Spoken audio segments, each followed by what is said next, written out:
is Ashley Mosley, and I'm a fellow with the Public Media Corps.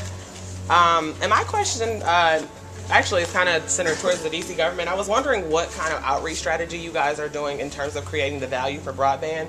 Because I know that a lot of people hear these fancy terms, digital literacy, broadband, I need to be connected. But there's also kind of like a group of people that are kind of asleep and they don't even understand like the value or relevancy of it. So I was just wondering if someone could speak about that.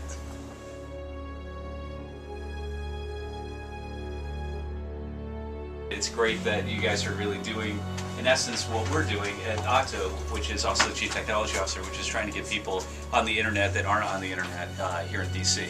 And we have some serious problems with that. I mean, we have about a 30-some% illiteracy rate.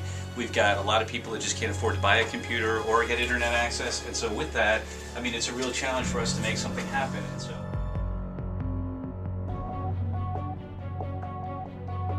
In terms of our library customers that come in that have access to the internet, I think that's one of the major drivers that brings them into our library, brings them through our doors and so forth, is that their need to be able to access the internet to make their information available, to do job searching, printing, and so forth. So we become that avenue for them to do some of those basic everyday need sets that come with the technology-driven world.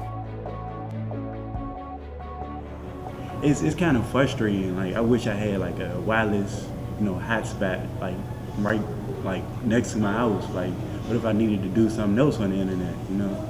It would be convenient. That's what I think. So why don't you have the internet? Pretty much because I don't have the money right now. I can't really afford it. And like, internet is not exactly inexpensive. Like, you pay $2 here and there. I'm actually broke.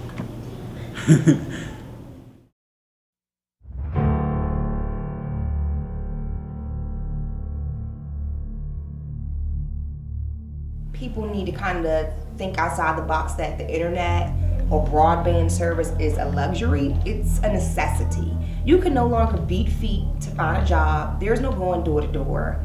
There is no manually passing out your resume. There is no walking into a university and completing an application. There is no applying for a home without completing a credit application on the computer. I think once people really look at the way of the world and the economic stature of where we are as the United States of America, we no longer have the privilege to hide behind the word luxury. We no longer have that privilege. It is no longer a luxury. Everyone needs accessibility. It is a blatant fact and known that there's a big giant digital divide from DC in the lower ward 6, 7, 8 about the computers. Everyone is saying go Wi-Fi, go internet, when there's a giant gap. 40 old black men and a lot of them are not internet literate. Then again, if you put the Wi-Fi there, there's no computers in the home. Okay? So that's a big difference. You know why though? Because they fear that they don't know anything about computers. And a lot of them are scared to think they're not smart enough to use a computer, you know what I'm saying? That's why a lot of them don't have, email,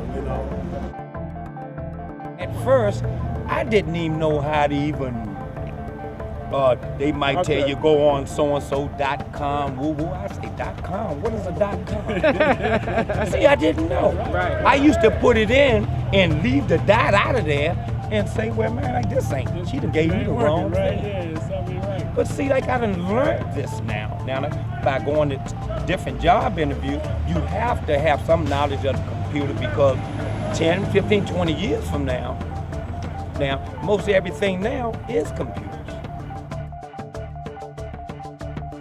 To summarize, to make partners out of the community by engaging on one-on-one conversations and to create access points for feedback and and What's your direct email? relationships. Ballhead Sports.